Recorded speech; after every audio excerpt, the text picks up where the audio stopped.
Hello guys, welcome back to the channel and welcome back to a video where we're going to be wrapping up this bad boy. This is my 2017 VW Golf GTI Performance. This thing is such a little pocket rocket. However, this build has been far from easy. What was supposed to be a quick flip, quick easy build, it's turned out to be one of the most annoying and costly builds that I've done to date. Although we're almost at the end, we should be wrapping up everything in this video, I am not happy. And if you watch it to the end, when I tell you how much this car has cost thus far, you're gonna know why I'm not happy. Now, you've seen this car with a broken bumper, with a red bumper. You've even seen it with no bumper. For all the bumper issues that I've had, got the correct bumper, sent it off to get it painted. And last night, I took delivery of that newly painted bumper. I'm gonna show you how it got on. We're gonna be getting it onto the car. There's tons of little plastics and other little bits and bobs that I need to fit, wrap up everything. And I'm gonna be telling you exactly how much money did I lose rebuilding this 2017 VW Golf GTI. Roll on the video. Hold on, I almost forgot. Don't forget, you can walk away with either this car or my Stage 2 BMW M140i, which is parked outside. You should be seeing some shots now. I'm doing a raffle for both of them. The winner of that raffle, you're gonna get to come down. I'm gonna take you out in both cars, and you're gonna choose which one of these beasts you wanna drive home in, and it's gonna be all yours for as little as £1.99. Don't forget that. Click the link down below, grab your tickets. Now we can roll on with the video. So finally, I've got the correct bumper. I've sent it off and have a look at this thing. The paintwork has come out absolutely amazing. All I had to do is fit a couple of plastics, fit a few grills. My guy Ollie popped by. He was happy because he's seen all the headache that I've had with this car. And once everything was fitted, I gave it a quick test fit onto the car just to size it up and have a look at this thing. It just transforms the front end of this car, but it's coming back off. Here's why. I've got to fit these bad boys. These are the water jets. They literally just pop in, clip into place, and once they're in, I had to flip everything over and just fit the washer jet covers, and that completes the front bumper. Off camera, I fitted the parking sensors, the front parking sensor loom, the fog lights, all the internals, which I ordered brand new from TPS, and they were not cheap. So there you have it. With a few snaps, the front bumper was almost completed.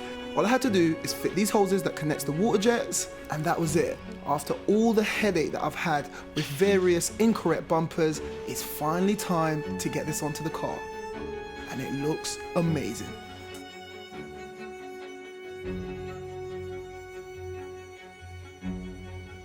With the GTI having a new bumper, all I had to do is double check those water jets, and as you can see, they're fully working. And both of the cars are looking in tip-top condition.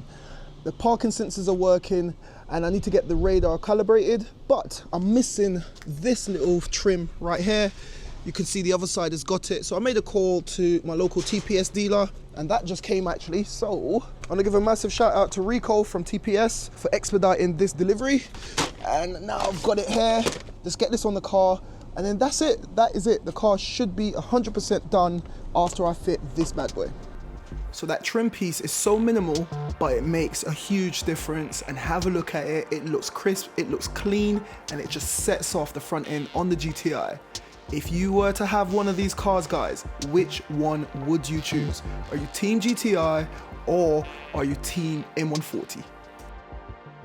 So guys, you remember when I said this is one of the most annoying builds? I've got everything done, all of the work has been done, and I'm thinking, right, let's just go for a little drive. But then I've got this light coming up, and that's the dreaded sensor, which is hidden behind the badge on the front of the grille. So if you know these VW cars, anytime you disconnect that sensor or it gets a little knock, the calibration goes. So yeah, I want to make sure that whoever gets this car, you're not getting it with tons of error codes. So that's the only error code there. Let's see if we can connect it to the diagnostic and try to sort it out. So guys, you can see the code on the screen. It says that the active cruise control sensor is misadjusted.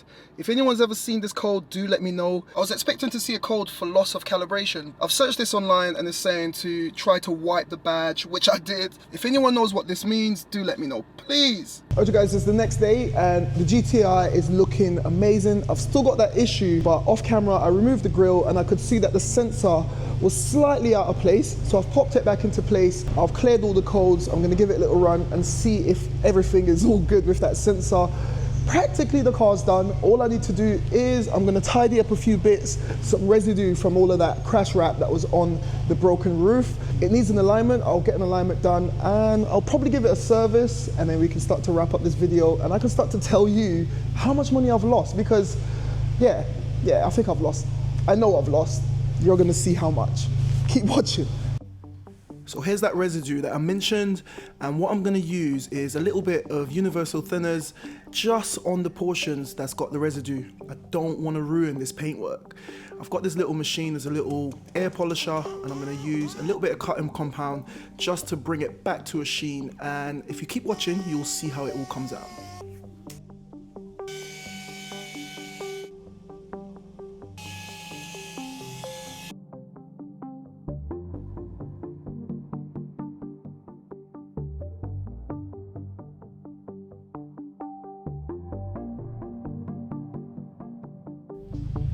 With that task completed, I was happy with the paintwork, so I wanted to take the car out and see if that repair that I'd done on the front radar sensor has actually worked, and this is what happened.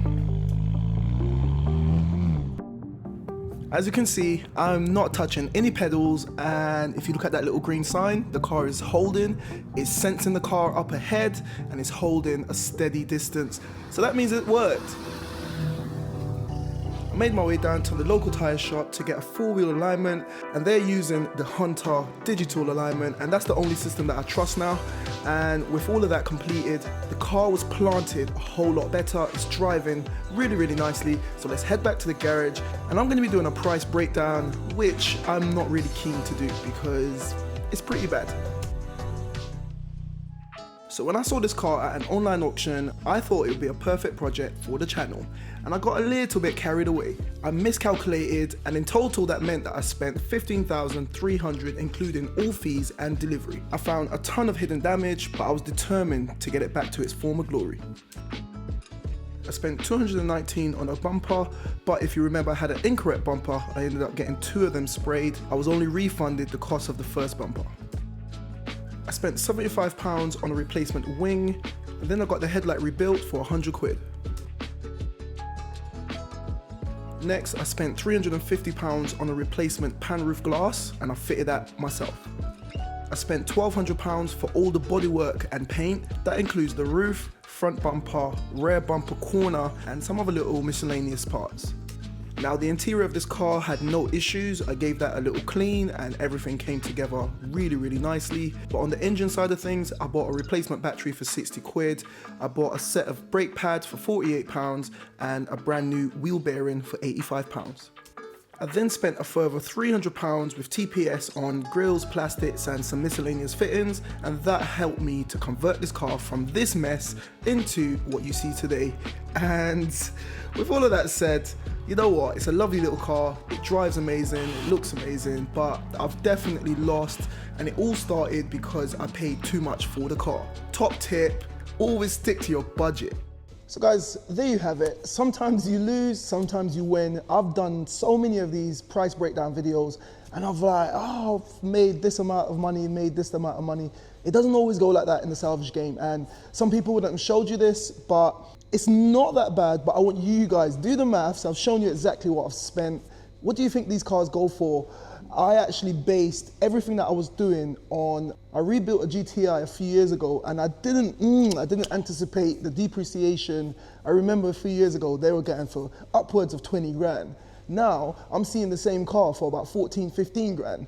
And I just wasn't thinking. And I wanna show you all of this. It's so easy to lose money in the salvage game. But there is a positive. If you click the link down below, you purchase your ticket, you can own that car for as little as 2 quid. Forget what I've lost, you can gain a hell of a lot more. But this is where we're gonna wrap up this video. Have a look at this. I've been doing some work on the M2, and I've got an announcement coming soon on the R8. So there's still lots and lots of content coming from Salvage Nation. I know I've been a bit slow. As you know, there's been a lot of changes in my personal life, so I'm still kind of sussing out quite a lot. But bear with me, I'm gonna be back, and like I always say, keep it moving, and I'll see you in the next one.